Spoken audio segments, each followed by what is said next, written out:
Hey everybody, today is the 10th of September 2010, which means that we are on or around the time of the 9-year September 11th anniversary. And we're going to hear a lot this weekend about 911 and well, it being, let's say, an inside job. And when you hear that, people will say, you're a conspiracy theorist, and then try to make you look bad because of that. And of course the line, oh, this truther is saying that once again, trying to make you look bad, stating that you are that of a truther. And in reality, I take it as a compliment if somebody calls me a truther. For what's the opposite, the polar opposite for truther? Well, I guess you'd be a falser. And, well, I don't want to be a falser by any means whatsoever. Because if we look at the evidence that surrounds what really happened 9 years ago, it's not really that of a conspiracy theorist. Although if you call it that of a conspiracy, that is your decision. But more along the lines of questioning what you see with an open mind. Keyword open mind. And then looking at the evidence and facts that follow within it. For if you are truth seeking with an open mind, what you're going to notice is that a lot of the stuff you see as truth is very scary or what you don't expect to find. For if you're truth seeking with a closed mind, then what you are closed about, you're not going to find the answers because the door is closed. And I don't want to go over the evidence on 911 in this particular video because I've talked about it before, and there's so many different videos on the internet that have so much evidence. It's so substantial. To me, what's insane is you have this level of evidence without any type of trial whatsoever. It just shows to you the trial system, who is in control of that itself. And I've entitled this video about your president, that being the American president or Barack Hussein Obama. And I have 5 links, I believe 5 down below. And the first link is a 4.5-minute video which is stating, is Osama Bin Laden actually the President Barack Obama? And I know some of you have already seen this. If you don't, click on the link. You can pause it, watch it, then come back. And what you see is some comparisons to the two, how they have the same face feature, their eyes are the same, their ears, a lot of things are totally the same. Now, if you justify this because you're saying, oh, this is done on a Photoshop program, then you either don't care, you're closed-minded, you're not educated enough to understand, maybe I should look into this further. And on the contrary, if you just look at this and say, oh my God, Osama is Bin Laden, or Osama is Obama, then you haven't looked at any more research to justify the situation. Therefore, you get a lot of people stating, oh, this is just done by Photoshop and all this type of stuff. And, well, yeah, of course, you're going to need some sort of programming software to get the job done. Now, the big question is this. If you have Photoshop yourself, then heck, try this project yourself. Find a picture of Obama, find a picture of Osama, and try to crop the images together. I myself don't use Photoshop, but to me, that would be the legit sort of thing. You even have some people stating, well, look at the color of the President Barack Obama. Look at the president, or look at the color of Osama. Osama is not as dark as President Barack Obama. And if you're using Photoshop, you got to use reality as far as what do they call that, plastic surgery, or any type of stuff you can do to make the color of your skin darker or brighter. The late Michael Jackson was one who did that. It's fairly easy to do stuff like that. But when you look at both the people, it does seem very, very evident that they would be the same person. And looking at some of the comments within that particular video, I'm not going to go over too many. There was one person who said, well, President Barack Obama is 6'4", 6'4", and Osama bin Laden is just a scrawny little guy. And well, what's interesting about that is I decided to think, well, you know what? Obama most likely is 6'4". At least when I've seen him around other people, he looks like that type of height. So I did a Google search for how tall is Osama bin Laden. You ask almost any question on Google, they'll probably give you an answer. And I was thinking, well, he's most likely going to be 6'4" if it is the same person. And well, I got an answer from Yahoo Answers from like 2005, maybe 2006, and it was stating, well, Osama bin Laden is 6'4". Also put a note that they are both left-handed people. So some of the other comments. Why the hell would Obama be president? If he was president, he would have bombed the White House by now. Well, that's to say you know the entire agenda. And of course, I don't, and I very highly doubt you do. Or else you wouldn't be asking the questions. Next one. This one's a good one. Come on. No one could possibly take this seriously. If so, the rest of us are drowning in a sea of stupid. Well, you said no one could possibly take this seriously. I know I've been taking it seriously, and I'm sure there's a bunch of other ones. So that is in itself is incorrect. And as far as saying the rest of us drowning in a sea of stupid, unfortunately, I'm going to have to agree with that. And I really emphasize unfortunately.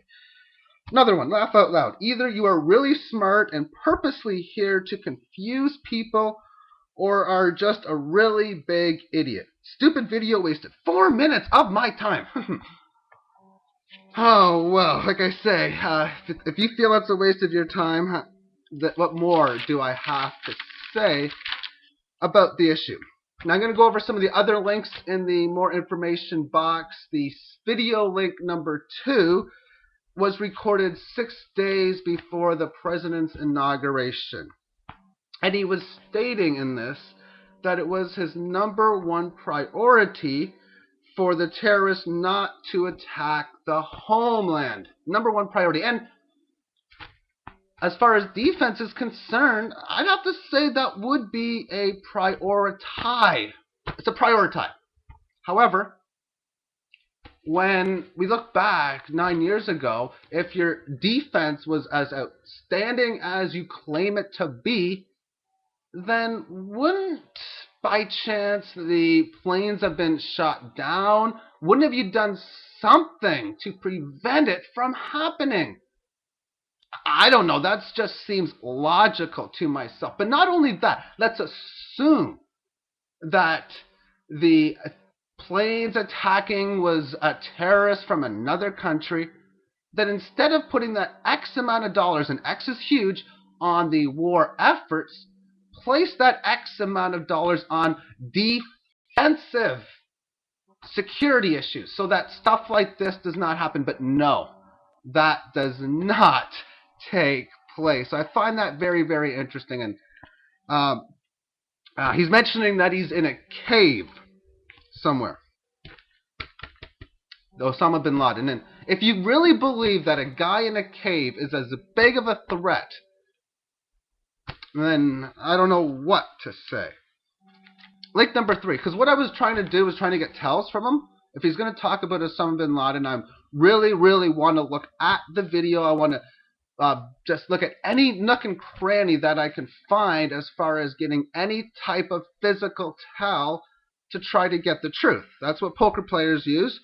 And what I found was a link. This is the 3rd one. It's called Obama Osama Freudian slip, whatever. And what happens in this video is he was accidentally called Obama Bin Laden, or Osama was accidentally called Obama Bin Laden.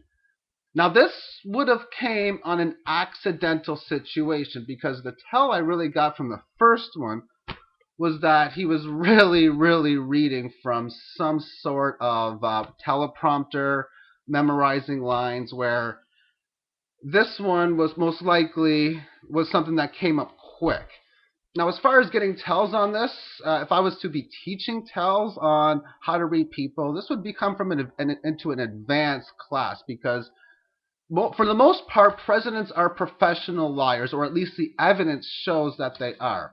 Therefore, if you want to try to find tells from them, it's very, very difficult. Bill Clinton was one of the most difficult presidents to read.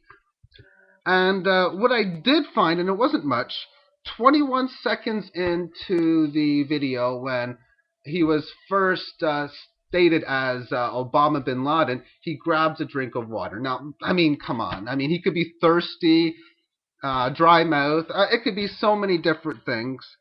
The smile at around the 25-second point, maybe, and it's a maybe because it's hard to read, indicates that he is trying to hide something, because it doesn't seem like a genuine smile to me. And as far as the duration in which he drank the water, seemed a little bit longer than it normally should have been.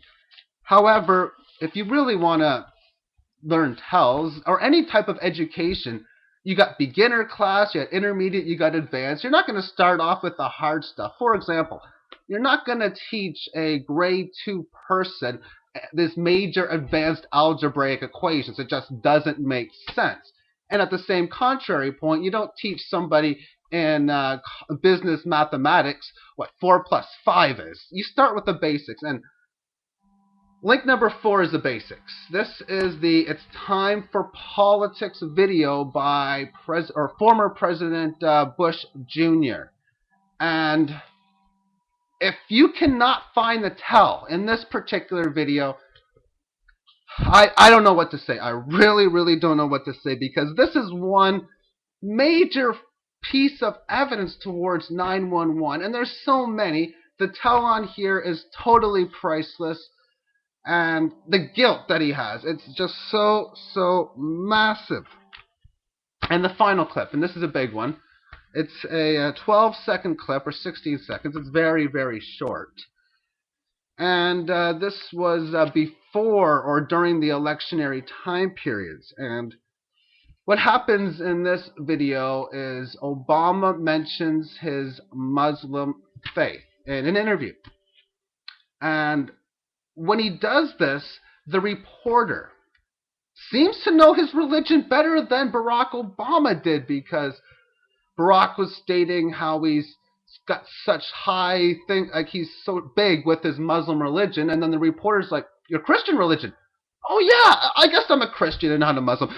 I forgot." I mean, guess stuff like this can easily happen. Now, let's put these things together. Now, if Osama Bin Laden is Obama, and he is Muslim, maybe he's had the plastic surgery to look like an American. Heck, I don't know, but I would know that it would make more sense that he would be Muslim, and maybe he made a miscue during the interview. Accidents happen when you're telling lies. As Jesse the Body Ventura said, when you're telling the truth, you don't have anything to worry about, because you're not lying. If you forget something, you forget something, but when you're telling lies, it can be so difficult for people.